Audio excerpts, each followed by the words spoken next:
এই দেশের উলামায়ে কেরাম স্পষ্টভাবে জানায় দিয়েছে, ডক্টর ইউনূসের কাছে আমরা স্পষ্ট জানায় দেই, যদি অতি সত্বর নির্বাচনের আগে গোলাম আহমদ কাদিয়ানীদেরকে রাষ্ট্রীয়ভাবে কাফের ঘোষণা না করা হয়, এই দেশের উলামায়ে কেরাম যে কোনো মুহূর্তে আন্দোলনে ঝাঁপায় পড়বে। কথা ঠিক কিনা?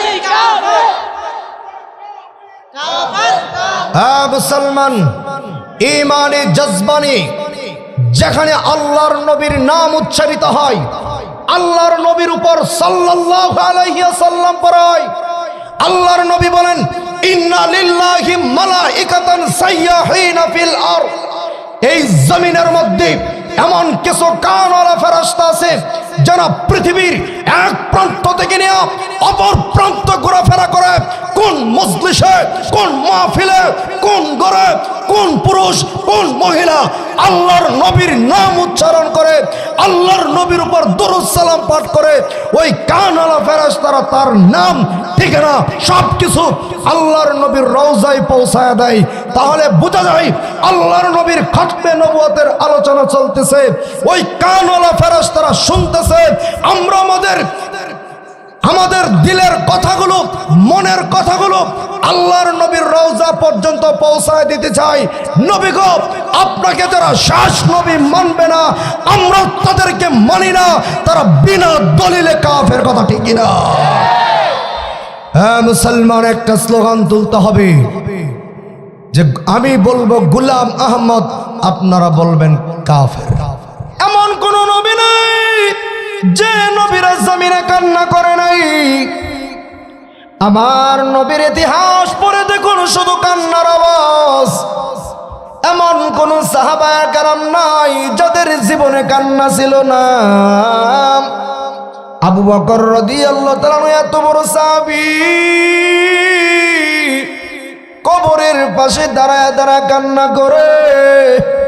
সাহাবায়ে কেরাম প্রশ্ন করে, আবু বকর কেন আপনি এত কান্না করেন, অথচ আল্লাহ আপনার জন্য জান্নাতের টিকিট পাঠায় দিছে, আপনি কেন কান্না করেন? আবু বকর রাদিয়াল্লাহু তাআলা থরথর করে কান্না করে আর বলে, এই কবরে আমি কিভাবে একা একা থাকবো?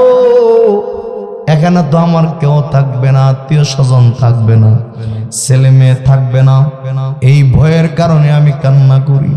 মাঝে মধ্যে আবু বকর বলতেন, আল্লাহ যদি আমার মানুষ না বানায়া ঘাস বানায় দিত, গরু ছাগল আমারে খায়া ফেলাই, তো আমার কোনো জবাবদিহি ছিল না। এত বড় সাহাবী যদি এত কান্না করে, মুসলমান বাবারা, মা বোনেরা, আমাদের জীবনে কি পরিমাণ দেয়, জীবনের সব কিছু নিয়ে, জীবনের সব কিছু মায়া মহব্বত ত্যাগ কইরা আল্লাহর নবীর জন্য জীবন দিতে তৈরি আছি তো ইনশাআল্লাহ। আল্লাহ কবুল করেন, বলেন আমিন। অনেকে বুঝতো না যে কি কইল হুজুরে, কাটা কইল গোলাম আহমদ, মানে একটা বন্ড গোলাম আহমদ তার নাম। তার সাথে বাহাস হয়েছিল আতাউল্লাহ বুখারী। আতাউল্লাহ বুখারী বিশাল বড় একটা মঞ্চ জমাইছে। গোলাম আহমদ, তুই যেহেতু নবী দাবি করছস, তাহলে তোর সাথে আমার বহাস হইব, তুই প্রমাণ করবি তুই কি হিসাবে নবী। কারণ আল্লাহ তাআলা একমাত্র আমাদের নবীকে আখিরি নবী বানাইছে। কি কথা ঠিক না? আর কোন নবী দুনিয়াতে দাবি করলে সে কাফের, সে বন্ড নবী। গোলাম আহমদ কাদিয়ানী মঞ্চের মধ্যে বলল, আমি হইলাম শেষ নবী, মুহাম্মদ শেষ নবী না। আতাউল্লাহ বুখারী বলে, তুই কোন যুক্তিতে তুই নবী দাবি করছস? আমার নাম আহমদ, আমার নবীর দুইটা গুণবাচক নাম আছে, খুব দামি না। আমার নবী দুনিয়াতে হইল মুহাম্মদ, আল্লাহ তাআলা পরকালে আমার নবীরে বানাইব আহমদ, মানে অধিক প্রশংসার যুক্ত। বলেন সুবহানাল্লাহ। আমার নবী দুনিয়াতে প্রশংসাকারী, আর আমার নবী আখিরাতে হবে অধিক প্রশংসিত। আহমদ আমার নবীর সিফত থাকবে। গোলাম আহমদ কাদিয়ানি করছে কি, মোহাম্মদ আমদারে দিয়ে লাইছে আর আহমদ শেনি জায়গা। হ্যাঁ বলে নবী।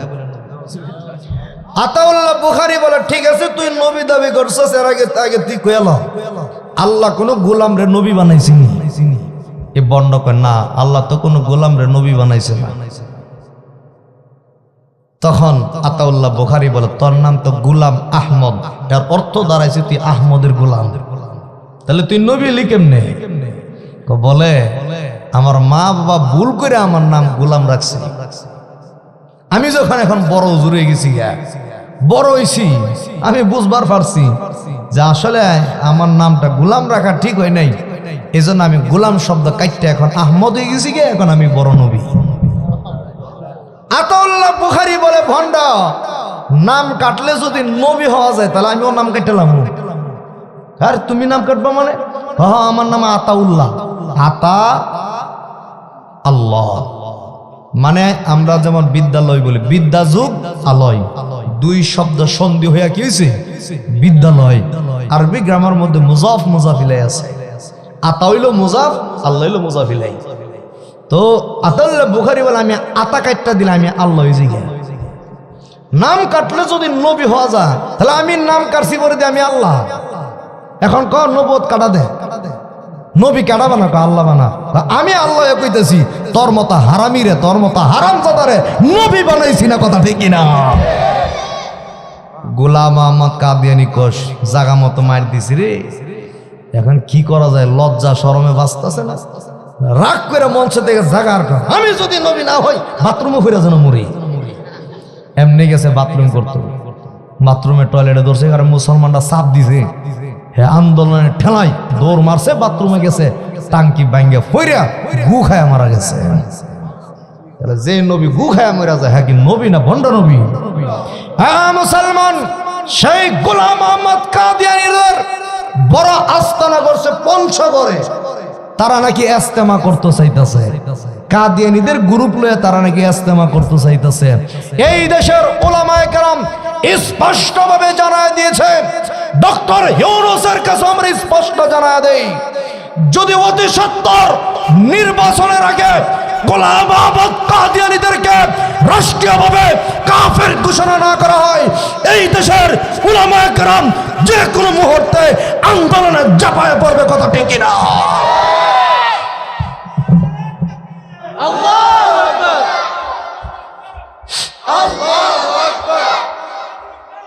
কাফের কাফের, কাদিয়ানী কাফের, কাফের কাফের। হ্যাঁ মুসলমান, ঈমানে জজবানি যেখানে আল্লাহর নবীর নাম উচ্চারিত হয়, আল্লাহর নবীর উপর সাল্লাল্লাহু আলাইহি ওয়াসাল্লাম পড়ায়, আল্লাহর নবী বলেন ইন্না লিল্লাহি মালাইকাতান সাইয়াহিনা ফিল আরদ, এই জমিনের মধ্যে এমন কিছু কানওয়ালা ফেরেশতা আছে যারা পৃথিবীর এক প্রান্ত থেকে নিয়ে অপর প্রান্ত ঘোরাফেরা করে, কোন মজলিসে, কোন মাহফিলে, কোন ঘরে, কোন পুরুষ, কোন মহিলা আল্লাহর নবীর নাম উচ্চারণ করে, আল্লাহর নবীর উপর দরুদ সালাম পাঠ করে, ওই কানওয়ালা ফেরেশতারা তার নাম ঠিকানা সবকিছু আল্লাহর নবীর রওজায় পৌঁছায় দেয়। তাহলে বোঝা যায় আল্লাহর নবীর খতমে নবুয়তের আলোচনা চলতেছে, ওই কানওয়ালা ফেরেশতারা শুনতেছে। আমরা আমাদের দিলের কথাগুলো, মনের কথাগুলো আল্লাহর নবীর রওজা পর্যন্ত পৌঁছায় দিতে চাই। নবী গো, আপনাকে যারা শেষ নবী মানবে না, আমরা তাদেরকে মানি না, তারা বিনা দলিলে কাফের, কথা ঠিক কিনা?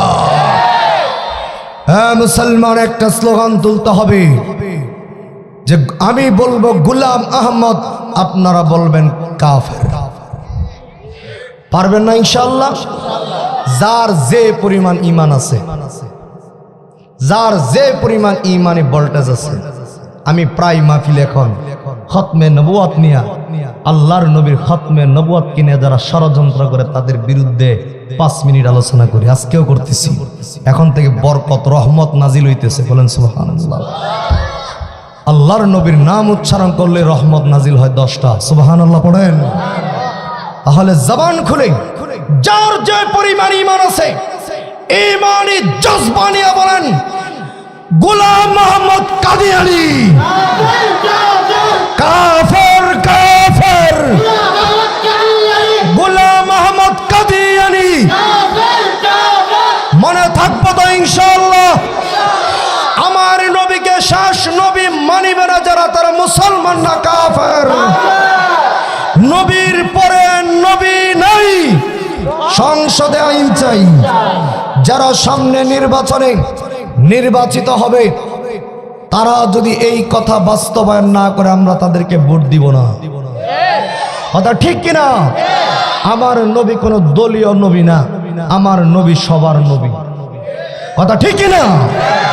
যে ব্যক্তি ক্ষমতায় যাক, কালাসান গেল ক্ষমতা, এই আইন বিল পাস করতে হবে।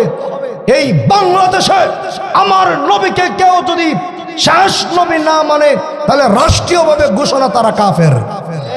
কথা ঠিক।